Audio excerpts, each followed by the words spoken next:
Hello friends, welcome back to my channel.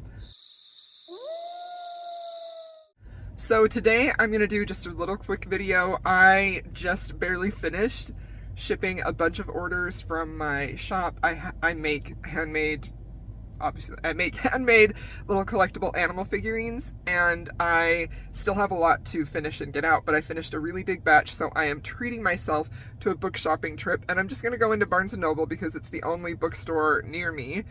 And I'm going to let myself get 3 books. I'm going to allow myself 3 books. 2 of them, I know exactly what they are if they have them. 1 of them, I'm just going to see kind of what they have and what I'm in the mood for. So yeah, we're going to go in, we're going to go book shopping, we're going to get a drink, a hot drink, hopefully, if they have one. And then we're going to get some books. So this is going to be fun. I thought I would bring you along. This may be just a super short video, but who knows, we'll see. So let's go book shopping together. It's always so exciting to go to the bookstore. That first time you open the door, like the smell.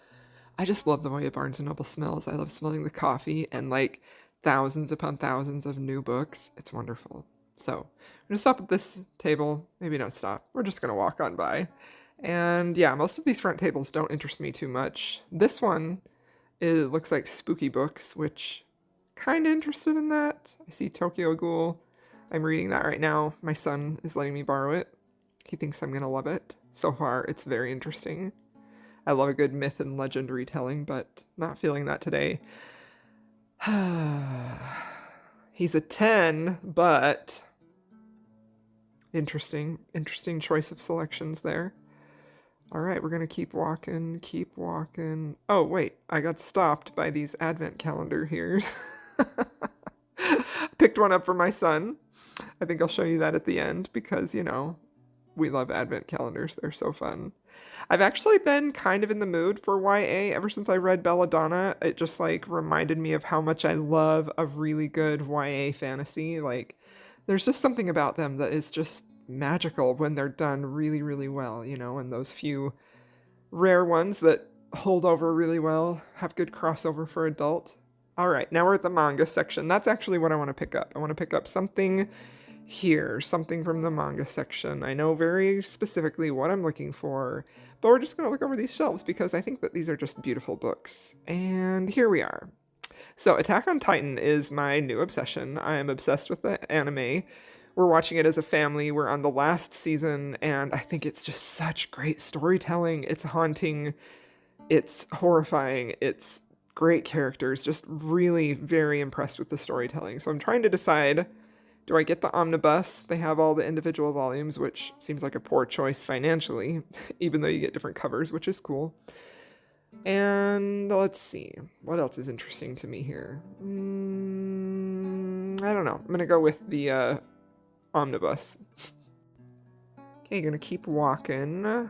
Oh, I want to check out the fantasy section. I love the fantasy section. It just feels like there's so many possibilities here. And just like with any genre, I feel like you have those fantasy books or thriller books that are just like exceptional, and then you have a lot that are just middle of the road. And that, I mean, you know, we have that in romance, we have that in fiction, just general fiction that just happens everywhere. So there are so many adult fantasies that I want to read because I've been focusing so much on romance in the last few years.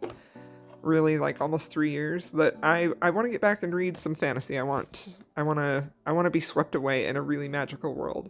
I have this book. I've started it several times, never finished it. I need to finish it. It feels like something that I have to do. The Name of the Wind by Patrick Rothfuss. I had an artist friend who did some of the cover art for that, and it was absolutely amazing. Shadow of the Gods up there, that's a book I'm interested in, but not going to bite the bullet and buy it today because these books are all so expensive. They're so expensive, and here we are. Here's the section that I want. Surprised anybody? I tell you what, after debating for years and years and years, I think it's time that I finally give Game of Thrones a try to read it physically, because I just never have before, and The House of the Dragon and Jessen, my dear friend Jessen, has got me so intrigued that I'm going to give it a go. Do I want the big tall one? It's twice as much. Let's see the price. $18? No, don't think so. Let's look at this cute little mass market puppy. And $10. Yeah, we can do that. Did you see that blurb on the back? Oh, look at it again. Reminiscent of T.H. White's The Once and Future King, which is a novel that I adore. Pretty slow-paced, definitely has a classic feel, but I love it. This is what I do every time I go book shopping. I look through all the editions and I'm like, which one is the best one? Which one doesn't have any crinkled edges or scuffs? We want the prettiest copy. If we're going to pay full price for a book, we want to get the prettiest copy just so we can break the spine ourselves. Am I right? Of course I'm right. Of course I'm right. Okay, now we're going to keep walking over here.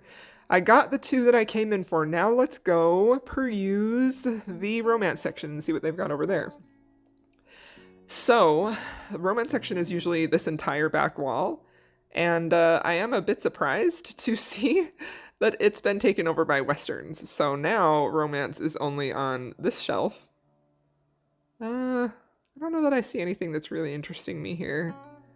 I see books I've read, I see authors I'm familiar with, I see some authors I'm not interested in, and then a few romance shelves over here. So nothing's really catching my eye, sadly. Nothing really that I feel compelled to pick up and take home with me. So there's 1, 2, 3, 4 measly shelves for romance, which just seems like a crime. And it's particularly sad because it wasn't like a huge section, but it was much bigger. And now it's just cut back so much. Really tempted to get this If We Were Villains. I attempted to read that years ago, had a hard time getting into it, but that cover is prettier than the one I had before. And I'm a sucker for that, okay? I do love a good mystery. You'll never see it coming. Do I believe them? I don't know. I've heard of a few of those. Not really sure I want to pick any of them up. Gonna keep walking. I want something romancy. I really want a romance. And we're gonna see if we can find like a romance table. Oh, look, romance book talk. Here we go. So, a little tempted for Love and Other Words, but I'm gonna keep looking. And this table, Fall in Love with a Rom-Com. That sounds fun. Some of these I've read. This is the one. I'm very interested in this. I think it looks like it's going to be a very fun Halloween read. I liked The Hating Game enough to try more from this author. It wasn't a favorite of mine like it was for so many people, but yeah, we're going to take that one. But we got to find a good one. Is that a good condition? Okay, we're going to take it with us. Now, of course, I have to stop by the classics section just because I drool over all of the different classic editions like this. Oh, I want that Count of Monte Cristo so bad. This Wuthering Heights, the spine is really beautiful. I'm not in love with the cover. Wuthering Heights is my favorite classic. This is a classic I haven't read that I want to. The Tenant of Wildfell Hall. One of you recommended that when I was talking about classics, and I have read a lot of the Bronte sisters, but I haven't read that particular book. Sadly, the Bronte sisters don't have a lot of, they didn't have a lot of books out. Sense and Sensibility, I love that book, and that's a pretty edition. I just adore those cloth editions. Okay, we're gonna take a peek through Young Adult real quick, just for nostalgia's sake, see if anything catches my eye, even though I've already got the 3, so I don't think I'm gonna buy anything, but we're gonna just look, because they're pretty. Some clown in a cornfield. That sounds scary. Violet and Made of Thorns. That looks pretty. I like that. After Love is a pretty cover. I just love YA covers. They're just so gorgeous. And I will always love this series. I will probably always buy a Cassandra Clare book. They're kind of those books that I imprinted on. I had such a deep love for them. And I still do, even though I haven't read one for quite a while. But I want to. I've actually been thinking of rereading them to kind of just try and test a bunch of waters to see if this reading slump will just permanently go away. And there we have the beautiful Belladonna, which is a wonderful book. I read that, gave it 5 stars. I thought it was fantastic. Excellent YA fantasy with some great tension between Death and the heroine, Signa. Really liked that one. Now these books are absolutely gorgeous, and I was very, very tempted to get one of these. Like, A Magic Steeped in Poison, those books are stunning. I definitely want to get those books. I'm such a hoarder of pretty things. Let's see what the back says. I don't even know what it's about. Fantasy lovers and C-drama aficionados? That sounds like a good time. Oh, I just love it. I definitely want to try that at some point. The Dragon's Promise.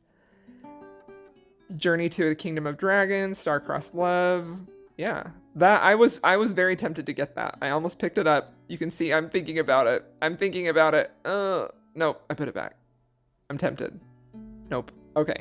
I've got my purchases and we're just waiting in the cafe. I ordered a hot chocolate.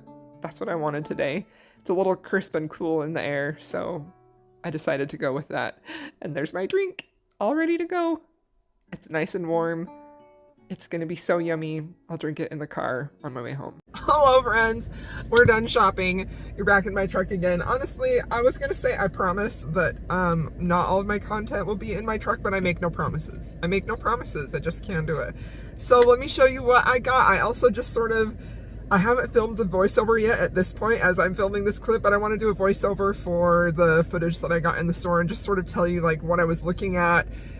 I don't know, I just thought that would be fun. So hopefully that worked out. But this isn't actually what I went in for, but I saw it in there and I had to get it. I get advent calendars for my kids every year, and even though they're older, like my youngest is 14 and I have a 17-year-old at home still, I still do this. And I saw my 14-year-old is really into Dragon Ball. We actually are all like, have been in a huge like anime phase for a while. That's something that we're all doing together that I really, really love. And that's going to feature here in a minute, which you probably already saw. So I got that for him. I'm very excited. Okay, let's talk about the books that I did get. So, first of all, I'll show you the book that I got first. So, I have seen this anime going around Netflix and everything for a very, very long time. I didn't really know what it was. I knew that it was like horror, and I was a little scared of that. I didn't know like what exactly was going to be in it, you know. I watched like the 1970s cartoon of Watership Down when I was a kid, and it kind of scarred me for life because it was so gory. So I am honestly like kind of always have this fear about gory like animated stuff. Anyway, when I first started getting into anime in 2020, and I'm not like a super anime aficionado. I have watched like the main ones and some of the smaller ones. And like my favorites are Death Note, Violet Evergarden. I really love Erased. That's a fabulous one. Demon Slayer, obviously. Those are all just so, so great. Some of my very favorite animes that I've watched because for me, they have a lot of great character building, and I just find it really fascinating how stories are told in this different format and in this Japanese storytelling. So, Attack on Titan, last year, my 17-year-old son and I started watching this and kind of fell in love with it, and now we have the whole family watching it, everybody that's at home, and when I tell you that I am obsessed with this story, I am not kidding. This has really great character studies, character arts. It's a fascinating world. It's a fascinating fantasy story. I just think that this is very, very good storytelling. So I just adore it. My son has some of these mangas. He's been reading them, but I wanted some for my own collection because, you know, he'll move out one day. So I bought the first volume. The first omnibus has volumes 1 through 3. And yeah, I know the story. I love this story. I think that it is fantastic. It is definitely a bit horrifying and gory and unsettling, but I don't think that it is unnervingly so. But this is my favorite anime that I've ever watched, and I just, well, that's tough to say because I also love Death Note. Death Note is just one of the best pieces of storytelling that I have ever come across, and some of the best characters. Anyway, I bought this because I already have Death Note and I just wanted it, so here it is. I know, I bought some different things, but if you saw the footage, I didn't have a lot of romance options to choose from in here, and I find that really, really disappointing. That romance section in that Barnes & Noble has never been huge, but they have cut it down so, so much from what it was before. And it's just sad. Like, everything they had on there were, you know, a lot of mass markets and a lot of bigger name authors. Also some category romances. So I don't know. I just didn't find anything that I was really interested in. I do feel like I've been kind of lucky enough to read most of the new historical romance releases that I've wanted to. I've read them as arcs. So I didn't really see anything in there that I wanted. However, we're skipping to the romance one. I did see this on a romance book talk table, and I'm very excited about this. I really can't wait to read this. I definitely want to read this month, or else I will probably put it off until next year. But I liked the hating game. I wasn't like feral for it like so many other people were. I felt like it was just okay. I think I gave it 3 stars. It was entertaining, but for me it was very forgettable. But at the time when I read it like years ago, even then I was just sort of like, this feels like it could be better. However, I just want to read this because I think it sounds great. And A Frankenstein Story by Sally Thorne. I think this will be a good time. I hope so. So I'm excited about that. Of course, it's got a dumb sticker on it. I didn't buy another one that had a sticker on it because I didn't want those and I was already spending enough money. So sticker came right off and we have that one. Okay. Now, I know. I am late to the game. And I 100% blame this purchase on the TikTok sound of Damon from House of the Dragon talking with the throat grab with Rhaenyra saying, "You said I could have anything I wanted. I want Rhaenyra, wed her to me." Like, I cannot even tell you how obsessed I am with that. Now, I've never watched Game of Thrones. I have never read Game of Thrones. I bought Game of Thrones, the first book, in the Ice and Fire, A Song of Ice and Fire, book 1. I bought this. I've been going to tentatively read it for over a decade. And I don't know, like, the density puts me off. I've heard some questionable things about George R.R. Martin. And I know, like, I say that clip of Daemon and Rhaenyra, like, intrigued me, and it did. But as I started, like, paying more attention to what was going on with House of the Dragon, I became very, very, very fascinated with the Targaryen family and the story that was being told there. So, partially, this is to blame partially because of that TikTok trending sound. And also, overwhelmingly, by Jessen, who I have been talking to extensively about House of the Dragon, Game of Thrones, and I just want to read it. I actually almost bought this a few weeks ago when I came here, and I didn't because I was like, am I really gonna read that? Do I really need that? But, like, I do. I really want to read it. I'm fascinated by the Targaryen family, by the political world, and I just feel like I've been craving, like, something I can really sink my teeth into that has a fantastical element to it. And obviously Jessen says this is more of like a medieval fantasy with very light fantasy elements. Like, I know the pop culture things about Game of Thrones, right? I am not someone who is very well versed in the world and the story, but I am getting there. And yeah, I want to read this. I honestly, out of all of these, I'm probably most excited about this. It's weird. Anyway, I picked up these 3 beauties for my collection. I had a really fun time book shopping, and you may be a little confused about my picks, but I am thirsting for really good storytelling right now, and I want a good romance, but mostly I want a really good story, and I feel like I know this delivers on that, and from what I've seen of the show, I know this will. And this just seems like a perfect spooky season, fun, good time. So, alright, those are the books that I got, and a little bit of talk about them, so I hope you enjoyed this video. Thank you so much for watching and for joining me on this little adventure. It was very fun, and yeah, if you made it this far, please leave me a book emoji if you want to let me know you were here, and I'll see y'all in my next video.